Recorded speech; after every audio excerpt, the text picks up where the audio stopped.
Училиште Среде поле без пристапен пат, без заштитна ограда до река која мириса на фекалии, без вода и канализациона мрежа.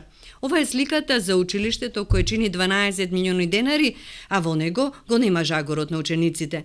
Направено од парите на граѓаните за да ги прими децата од прво до петто одделение од населбата Сточен пазар и Жабино мало, како подрачно училиште на Рамполевката. Самата локација представува потенцијално опасно за децата, бидејќи се наоѓа до градската река. Општинската организација на Социјалдемократскиот сојуз побара од надлежните органи да преиспитаат целокупната документација за изградбата на ова училиште. Очајот и безнадежноста на локалното раководство на ВМРО ДПМН, партијата која за најважните прашања во државата нема став, се гледаат и од авион. Наместо да се оградат од политиките на Маријан Ристевски и неговите соработници, кои за 12 години владење станаа синоним за криминал и корупција, прилепските челници на ДПМН поддржуваат проекти од кои треба да се срамат.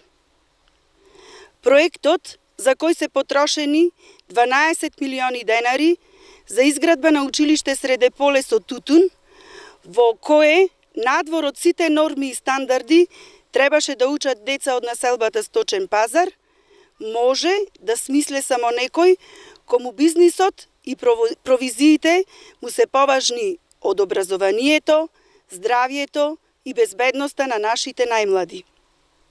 Господа од ДПМН, ајде, барем еднаш бидете искрени и одговорете. Дали вие на вашите деца би им дозволиле да посетуваат настава во училиште до кое нема пристапен пат, во кое нема струја, вода и канализација, училиште без училиштен двор, од кое на само 20 на метри учениците ги демне опасноста од незаградената река.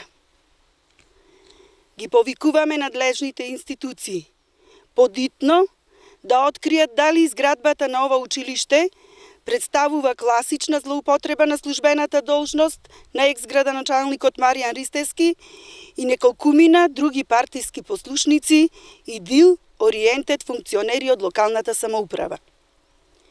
Очигледно е дека објектот е завршен само во градежниот дел и во оваа фаза никако не може да биде пуштен во употреба. За да се случи тоа, потребно е да се направи поврзување на потребната инфраструктура, да се изврши атест за вградената ПП инсталација, партерно да се уреди, осветли и огради градежната парцела, да се овозможи пристап до неа за интервентни возила, како и колски пристап до самата парцела. Она што исто така треба да се истакне, дека објектот го градела кумовската и омилена фамилија, фирма на Маријан Ристевски Новоградба. Според сето ова, повеќе од јасно е дека ВМРО ДПМН и Маријан Ристевски воопшто немале намера да направат функционално училиште за учениците од овој дел на градот. Туку истото го граделе од чист популизам и за нечи бенефит. Изградбата на училиштето во Сточен пазар беше најавено како дел од предизборната програма на претходната локална власт со рок за изградба до 2013 година. Остана незавршено, но и неупотребливо, бидејќи ретко кој родител би се согласил во вакво училиште да го пушти да учи своето прваче.